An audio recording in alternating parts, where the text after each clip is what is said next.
గచ్చిబౌలి భవనాలకు సంబంధించి Baahubali crane enter అయిన తర్వాత పరిస్థితి చూస్తుంటే చూడొచ్చు. మనం ఏదైతే ఈ ప్రియదర్శిని అపార్ట్మెంట్ పైన నిన్న ఏదో ప్రమాదకరంగా ఉన్న స్లాబ్ని క్షణాలలో వాళ్ళు తీసి బాహుబలి క్రేన్ ఏదైతే తీసి కింద పడేయడం జరిగింది. సో ఇప్పుడు చూస్తున్నారు ఏదైతే ఇంకొక అక్రమ కట్టడం పర్మిషన్ లేకుండా ఇంకొక అక్రమ కట్టడం కూడా దాన్ని కూడా డిస్మాంటిల్ చేసే ప్రయత్నం చేస్తున్నారు. మొత్తం 6 ఫ్లోర్లకు పైగా ఉంది, అది కూడా పర్మిషన్ లేదు. సో ఎంత అవలీలుగా తీసేస్తుందో చూడొచ్చు.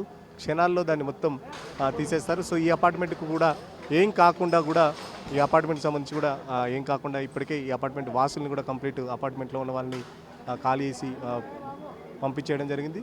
సో నిన్నటి నుంచి ఏదైతే ఇప్పుడు కూల్ చేస్తున్న భవనం కూడా పీజీ కంటిన్యూ అవుతుంది. ఆ పీజీలో కూడా చాలామంది పిల్లల్ని ఇప్పటికే వాళ్ళు పంపించేశారు. సో చూడొచ్చు మనం ఎంత ఆ బాహుబలి క్రేను క్షణాలలో మొత్తం నేలమట్టం చేస్తున్న పరిస్థితి. సో హైడ్రా అధికారులు కూడా దగ్గరుండి పర్యవేక్షిస్తున్నారు. మొత్తం ఈ ఆపరేషన్ పూర్తయిన తర్వాత ఏదైతే కింద ఉన్న డెబ్రీస్ ఆ హైట్ కూడా ఎందుకు పెట్టారంటే ఆ క్రేన్ దాదాపు 7 ఫ్లోర్స్ 8 ఫ్లోర్స్ వరకు దాని హైట్ అయితే వెళ్తుందని చెప్తున్నారు. సో దానికి సంబంధించి ఆ హైట్ ఉండడానికి కూడా అది కొంచెం మెయింటైన్ చేస్తున్నారని కూడా చెప్పొచ్చు. ఎందుకంటే అది ఇంకొక ఫ్లోర్ వరకు అది హైట్ ఉంటుంది. సో ఇదంతా క్లీన్ అది మొత్తం బిల్డింగ్ అంతా కింద పడిపోయిన తర్వాత ఈ డెబ్రీస్ అంతా క్లీన్ చేసి ఇక్కడ నుంచి మొత్తం లారీలలో అదంతా తీసుకెళ్తారని చెప్పేసి అధికారులు చెప్తున్నారు. సో చూస్తున్నారు కదా, మొత్తం క్షణాలలో అది మొత్తం క్లీన్ చేస్తున్న పరిస్థితి. సో ఐరన్ రాడ్స్ కూడా ఎక్కడికక్కడ ఊడిపోతున్న పరిస్థితి. సో చాలా వరకు ఇప్పటికే ఈ బిల్డింగ్కి డ్యామేజ్ కాకుండా ఎట్లా చేస్తారనేది ఒక ఉత్కంఠ అయితే కొనసాగుతుంది. ఈ అపార్ట్మెంట్ వాసులు భయంగా ఉన్నారు. సో ఇప్పటికే పక్కనున్న జయదర్శిని అపార్ట్మెంట్ ఇప్పటికే చాలా వరకు డ్యామేజ్ అయిన పరిస్థితి. సో ఈ అపార్ట్మెంట్కు ఎలాంటి ఇబ్బంది లేకుండా చేయాలని చెప్పేసి అపార్ట్మెంట్ వాసులు కోరుతున్న పరిస్థితి.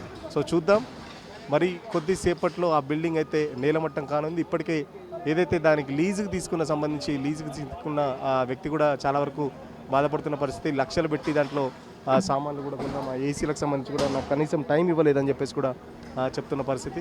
సో సామాన్లు తీసుకున్న టైం కూడా ఇవ్వలేదని చెప్పేసి ఏదైతే లీజ్ తీసుకున్నారో ఆ ఓనరు చెన్నైలో ఉంటారు, కన్స్ట్రక్షన్ సంబంధించిన ఓనరు ఇక్కడ ఉండరని చెప్పేసి చెప్తున్న పరిస్థితి. సో ఆ లీజుకు తీసుకున్న వ్యక్తి మాత్రం చాలా వరకు కంప్లీట్ ఏడుస్తున్న పరిస్థితి. ఎందుకంటే చాలా పెట్టుబడి పెట్టి నేను ఒక పీజీ ప్లాన్ చేసుకున్నాను, దాంట్లో కనీసం చూడొచ్చు మనకి కింద లిఫ్ట్ పక్కన ఏసీ అవుట్డోర్ యూనిట్ కూడా మనకు కనబడుతుంది. సో లోపల కొన్ని ఏసీలు ఎలక్ట్రిక్ సంబంధించిన ఫ్యాన్స్ అన్నీ అట్లే ఉన్నాయి. నాకు ఆఫీసర్లు టైం ఇవ్వలేదని చెప్పేసి కూడా తను బాధపడుతున్న పరిస్థితి. ఎందుకంటే ఖచ్చితంగా ఈ అపార్ట్మెంట్ కూడా పర్మిషన్ లేదు, అది కూడా అక్రమం కట్టడమే, వితౌట్ పర్మిషన్ అది కూడా కట్టారు. సో ఖచ్చితంగా అది కూడా ఎంత చూస్తున్నారు కదా, ఈ అపార్ట్మెంట్కి డ్యామేజ్ కాకుండా కూడా చాలా వరకు ప్రయత్నిస్తున్నారు. బట్ అది ఎందుకంటే అపార్ట్మెంట్ను ఆనుకొని ఉండటంతో చాలా జాగ్రత్తగా చేస్తున్నాడు. నిజంగా ఆ బాహుబలి క్రేన్ ఆపరేటర్కి మాత్రం హ్యాట్స్ ఆఫ్ చెప్పాల్సిందే. ఎందుకంటే చాలా వరకు తక్కువ డ్యామేజ్తో తను తీసేసే ప్రయత్నం చేస్తాడు. బట్ ఎంతో కొంత డ్యామేజ్ అయితే ఉంటుంది. సో ఇప్పటికే ఆ జనరేటర్కి సంబంధించి అక్కడ జనరేటర్స్ కూడా తెప్పించారు. సో లైటింగ్ దాదాపు మొత్తం ఈ ఏరియా అంతా కరెంట్ ఆఫ్ చేశారు. సో లైటింగ్ సంబంధించి కూడా అక్కడ జనరేటర్ చూడొచ్చు, కొన్ని లైట్స్ కూడా అరేంజ్ చేశారు. ఒకవేళ రాత్రి వరకు ఆపరేషన్ కొనసాగితే ఖచ్చితంగా లైటింగ్ ఇబ్బందులు ఉన్నాయి కాబట్టి ఆ లైటింగ్ కూడా పెట్టి లైటింగ్లో కూడా దానికి సంబంధించి ఎక్విప్మెంట్ కూడా తెచ్చారు. సో చూడొచ్చు 3rd ఫ్లోర్ కూడా ఇప్పుడు టచ్ చేస్తున్న పరిస్థితి. సో నిన్ననే ఏదైతే బిల్డింగ్ దాని మీద పడిందో కింది నుంచి ఆ మెట్లు ఆ గోడ అంతా మ్యాక్సిమం ఆ ప్రహరీ గోడ అంతా డ్యామేజ్ అయిన పరిస్థితి. సో కొన్ని మనం బట్టలు కూడా చూడొచ్చు, పీజీలో ఇంకా కొంతమంది పిల్లల బట్టలు అయితే ఉన్నాయి. సో వాళ్ళు చాలా వరకు ఖాళీ చేసి వెళ్ళిపోయారు. సో చాలామంది కూడా పీజీల నుంచి అంటే పోలీసులు హైడ్రా ఆఫీసులు కూడా సో వాళ్ళు నిన్నటి నుంచి ఎవరిని కూడా ఉంచనివ్వలేదు. సో దాని పక్కనున్న కనబడుతున్న ఆ 2 బిల్డింగ్లు కూడా కంప్లీట్ పీజీలే. ఆ పీజీలకు సంబంధించి చాలామంది వందలాది స్టూడెంట్స్ ఉన్నారు. సో దాంట్లో కూడా పిల్లలందరూ పంపించేశారు. సో ఎక్కడికక్కడ పిల్లల్ని ఉంచకుండా వాళ్ళని అయితే పంపించేసిన పరిస్థితి. సో హైడ్రా ఆపరేషన్ కొనసాగుతుంది.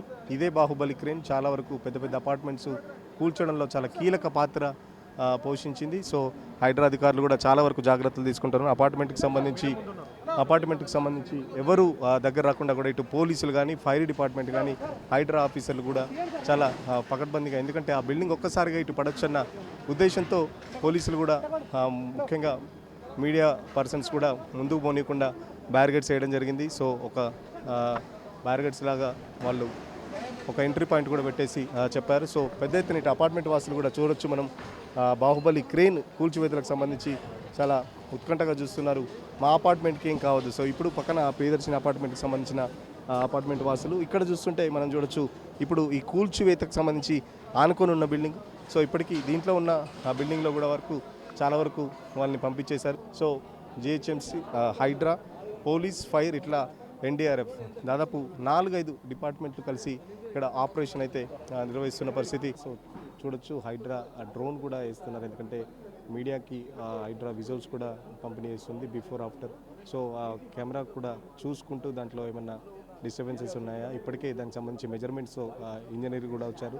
కూల్చితే అది ఎంత దూరం పడుతుందని ఒక మెజర్మెంట్తో సహా చాలా వరకు చాలా పకడ్బందీగా కూల్చివేతలంటే బాహుబలి క్రేన్ ఎంత అద్భుతంగా పనిచేస్తుందో చెప్పొచ్చు. సో మ్యాక్సిమం ఇబ్బంది కాకుండా హైడ్రా అధికారులు ఆ బాహుబలి క్రేన్తో చాలా వరకు ట్రై చేస్తున్నారు. సో చూస్తున్నారు అదైతే ఆ డ్రోన్ ఆపరేటింగ్ చేస్తూ ఆ డ్రోన్ విజువల్స్ చూసుకుంటూ ఆపరేటరు పక్కన ఆ డ్రైవర్కి చెప్తుంటారు, ఆ వెహికల్ ఆపరేటర్కి చెప్తుంటారు.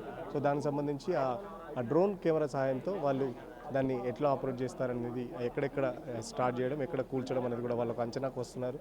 సో ఓవరాల్గా గచ్చిబౌలి దానికి సంబంధించి కూల్చివేతలు అయితే స్టార్ట్ అయ్యని చెప్పొచ్చు. ఇంకొద్ది సేపట్లో బిల్డింగ్ పూర్తిగా నీలమట్టం అవుతుంది. ఆ నీలమట్టమైన తర్వాత మొత్తం దాన్నంతా చదునుగా చేసేసి ఈ డెబ్రిస్ అంతా క్లీన్ చేయడానికి మరింకో 2 రోజులు పట్టే అవకాశం అయితే ఈజీగా కనబడుతుంది. ఎందుకంటే ఇప్పటికే ఈ జయదర్శిని అపార్ట్మెంట్లో చాలా వరకు డ్యామేజ్ అయిన పరిస్థితి. సో నిన్న పైన ఉన్న ప్రమాదకరంగా ఉన్న స్లాబ్ కూడా తీసివేయడం జరిగింది. సో ఇప్పుడు ఈ జయదర్శిని అపార్ట్మెంట్కి సంబంధించి కూడా దాన్ని కట్టుకోవాలంటే, మళ్ళీ రీకన్స్ట్రక్షన్ చేసుకోవాలంటే దానికి సంబంధించి కూడా ఇప్పటివరకు ప్రభుత్వం ఎలాంటి హామీ లభించలేదని చెప్పేసి జయదర్శిని సంబంధించిన అపార్ట్మెంట్ వాసులు చెప్తున్నారు. సో అది కట్టాలంటే ఎంత అవుతుంది ఏంటనేది కూడా ఎస్టిమేషన్ లేదు. సో చాలా వరకు దాదాపు 80% వరకు డ్యామేజ్ అయిన పరిస్థితిలో. సో ఇప్పుడు ఆ భారం అంతా ఎవరి మీద వేయాలనేది కూడా వాళ్ళు అపార్ట్మెంట్ వాసులు అయితే చాలా వరకు ఆందోళన ఎందుకు పరిస్థితి. సో గవర్నమెంట్ నుంచి ఎటువంటి అష్యూరెన్స్ రాలేదు ఇప్పటి వరకు. దానికి సంబంధించి ఒక క్లియర్ ఇండికేషన్ అయితే గవర్నమెంట్ నుంచి అపార్ట్మెంట్ వాసులు అయితే కోరుకుంటున్నారు. సో ఇప్పుడు ఈ జయదర్శిని అపార్ట్మెంట్తో పాటు ఈ పక్కనున్న అపార్ట్మెంట్ కూడా చాలా వరకు ఖాళీ చేశారు. ఖాళీ చేసిన తర్వాత దీంట్లో ఎవరికి డ్యామేజ్ కాకుండా కూడా, ఇప్పటికే ఈ బిల్డింగ్కి డ్యామేజ్ కాకుండా కూడా వాళ్ళు ఎట్లా తీస్తారనేది చాలా వరకు ఉత్కంఠగా చూస్తున్న పరిస్థితి. సో ఈ అపార్ట్మెంట్ వాసులు కూడా పెద్ద ఎత్తున ఇక్కడ చూస్తున్నారు. ఈ అపార్ట్మెంట్కి ఏం కావద్దు అని చెప్పేసి కూడా హైడ్రా అధికారులను కోరుతున్నారు. మ్యాక్సిమం డ్యామేజ్ లేకుండా చేయండి అని చెప్పేసి కూడా హైడ్రా అధికారులను రిక్వెస్ట్ చేస్తున్నారు. సో చూద్దాం, మరికొద్ది సేపట్లో, మరికొద్ది గంటల్లో హైడ్రా ఆపరేషన్ అయితే సక్సెస్ఫుల్గా కంప్లీట్ చేయనుందని చెప్పవచ్చు. వీడియో జర్నలిస్ట్ సతీష్తో సురేష్, RTV కోసం, గచ్చిబౌలి నుంచి.